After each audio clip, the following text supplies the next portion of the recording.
This is StoryRobot. Welcome to r/NuclearRevenge. Our first story of today is the time my dad aided in committing a murder. I live in good old sunny Portugal, in the Algarve to be more precise, and in the summertime we do what we do best, which is spend entire days at the beach with our families. At the time, I was 16 and my brother was 4, and we had a friendly neighbor family which was basically our second family, and they had 2 daughters aged 12 and 6. Maria and Rita, not real names obviously. Now, we basically spend every single waking moment together since we literally live a few meters from each other, and our parents were pretty much inseparable and would spend their own time together since my dad was a fisherman, still is, and the girl's dad was also fisherman. Our mothers would do what mothers do together and cook, gossip and whatnot. I was only 1 year old when we moved to the neighborhood, and a few days later, the other family moved in, and since we were literally the very first people to move to that neighborhood, it was a brand spanking new community still with half the brand new houses for sale. My parents befriended them very quickly. 4 years later, their first daughter was born, and I suddenly had a very loud and very active play friend as she grew up. Despite our age difference, we actually got along just fine, and over the years we grew closer and closer, and with our siblings being born, we were as brother and sister as they come. Like I said before, summer days were spent in the beach, and this is where it all began. One day mid-afternoon, we were all the beach playing as usual when came to us and asked us if we had seen Rita, and she was nowhere to be found. We said we hadn't seen her, and the last time we saw her, she was playing with some children right next to our towel spot. Her dad was frantically looking for her, and my dad was looking worried too. The next hour was spent looking for Rita while Maria was already crying because her sister was missing. My heart was pounding because this had never happened before, and they were both like my own sisters. Finally, after almost 90 minutes searching, she had made her way towards us and said she was playing with a few kids behind some rocks in the distance. This particular beach we were at was amazing, and at high tide, it was a swim paradise. But at low tide, all the huge rocks and boulders formed by the tides were visible and were awesome for some hide-and-seek opportunities. No second thought was given, and we all went home.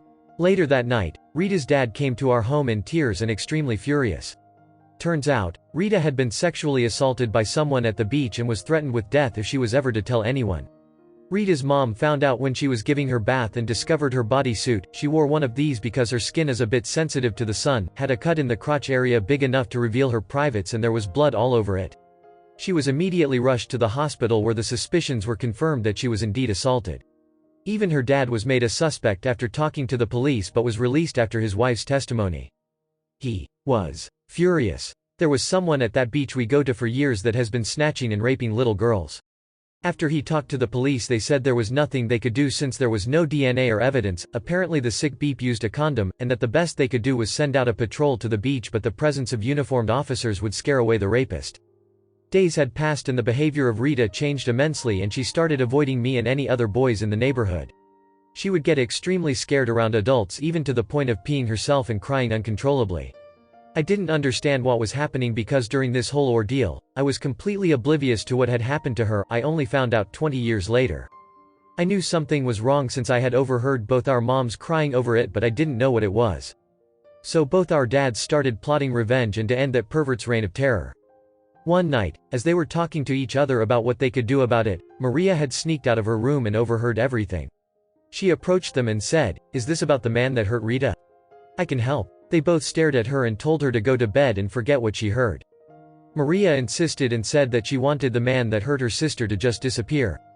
The next weekend, the three of them went to the beach without the knowledge of the rest of us and started exacting the revenge. Maria acted as bait, and despite being 11 she was barely any taller than Rita, so she could pass as a 6 or 7-year-old, and as she played near the rocks, it was low tide, both our dads watched her from afar like hawks. Sure enough, 15 minutes later there was someone beckoning at her from behind a rock, and as scared she was, she approached the person. Our dads saw this and ran towards her. What they saw sent shivers down their spines. In the short amount of time it took them to get there, Maria was already gagged and her bikini bottoms were down her ankles, and the pervert was ready too. He had a knife in his hand which both our dads promptly took from him. They said he tried to make some excuses about how he found her like that and he was going to help her, but those were literally his last words. Over the course of what they said felt like hours but was less than 5 minutes, they proceeded to beat the beep out of him, gagged him, stabbed him in his junk, bashed his head against the rocks over and over and over again until he was still. Then Rita, her dad, dealt the last blow and stabbed him in the throat, leaving him there as he gurgled his last breath. They left the beach and Maria was shaking, having almost experienced an assault like her sister. She started sobbing and crying in the car, but her dad managed to calm her down and assured her that her sister had been avenged. She didn't understand what had happened, but she was calm when they got home. She was made to promise never to tell a soul, and this was their secret. Until now. 2 days later, the news of the body of a known sex offender that had been on the run was discovered next to a beach in Spain, and that there were no suspects since he was badly decomposed. Apparently the high tide came soon after and took him away, which was a blessing to our dads. Rita still has nightmares to this day, but has had the fortune of marrying a wonderful man that helps and supports her, and Maria carried this secret up to this day when she shared the story along with our dads.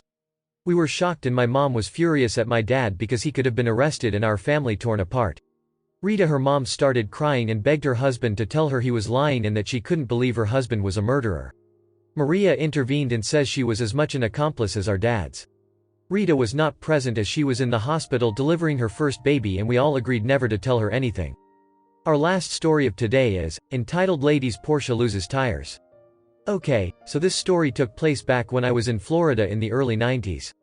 It does involve an act of vandalism that is connected to revenge. Hopefully it won't be removed, and hopefully it will count as nuclear revenge. Anyway, South Florida was devastated by Hurricane Andrew. My dad, as part of a local charity, was set up day after day at a local market seeking donations from shoppers to give to food banks. You have to understand, this storm left many people homeless and without power, in some cases for 6+ months in Florida heat and humidity. My father was legally disabled from a serious car accident. He was hit by a drunk driver in the early 80s and suffered from relentless hip and back problems. It never killed his heart or kindness to others, hence the charity work. One day, he was about to pull into the disabled space at the local market to go buy a few items to donate to the hurricane charity. Right before he is about to pull in, this lady pulls into the space in this shiny red Porsche. My dad parks behind her and says, "Excuse me madam, I was about to pull in there." And also points to his disabled placard in the window. She says to him, "You don't look disabled," and proceeded to walk into the store. For anyone who has a relative who uses a disabled space, you know the frustration of this situation and the anger one feels. My dad, seemingly unfazed, waits until she goes into the store and then gets out and snips the valve stems on all 4 tires, flattening, but not destroying all of them. He then pulls into another space not far away and just waits. About 15 minutes later the lady comes out and is shrieking about her car being vandalized. My dad is far enough away so she can't see him, but he can hear everything. She calls the police. Big mistake. She files a report for vandalism, and the police give her a ticket for being parked in the disabled space with no placard. About $250 at the time. The cops leave and she calls a tow truck. As the car is being loaded onto the truck, my dad pulls up and says to her, "You don't look disabled, but your car sure is." And then drives off. My dad could be a nice guy and pure savage when he needed to be. Thank you for watching. Error. Problem detected. Not enough subscribers. Please subscribe, like and comment.